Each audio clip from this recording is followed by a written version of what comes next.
మలేషియాలో ఎయిర్పోర్ట్ చూడండి ఎలా ఉందో. ఇది బస్ స్టాండ్ ఇది. ఈ బస్ స్టాండ్ నుంచి ఎక్కడికైనా సిటీకి వెళ్ళాలంటే వెళ్ళడానికి. ఇది కూడా ఎయిర్పోర్ట్ కిందనే.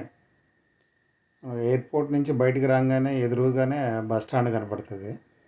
బస్ స్టాండ్ నుంచి మనకు సిటీకి బస్సులు ఉంటాయి. బస్సులో వెళ్ళొచ్చు. క్యాబ్ తీసుకున్నామంటే క్యాబ్కి అనవసరంగా ఎక్కువ ఛార్జ్ చేస్తారు, కానీ క్యాబ్ బదులు బస్ బెటర్. నార్మల్గా సిటీకి సెంటర్లోకి వెళ్ళడానికి 15 రింగెట్స్ అనుకుంటా. 15 రింగెట్స్. ఇది చూడండి ఎయిర్పోర్ట్. ఇది చాలా పెద్ద ఎయిర్పోర్ట్. మరి చూడడానికి ఏదో చిన్నది అనుకున్నాం, కానీ ఎయిర్పోర్ట్ మటుకు చాలా పెద్దది. ఇక్కడ మలేషియా అనే ఎయిర్పోర్ట్ ఒక 2-3 ప్లేసుల్లో ఉంటుంది.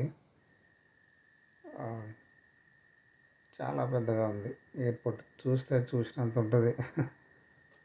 దగ్గర దగ్గర ఎయిర్పోర్టే ఎక్స్ప్లోర్ చేయడానికే చాలా టైం పడుతుంది. మనం వెహికల్ బస్సులోనే వెళ్ళినా ఒక హాఫ్ అన్ అవర్ వరకు మొత్తం ఎయిర్పోర్ట్లోనే తిరుగుతుంటుంది. అంత పెద్దది ఎయిర్పోర్ట్.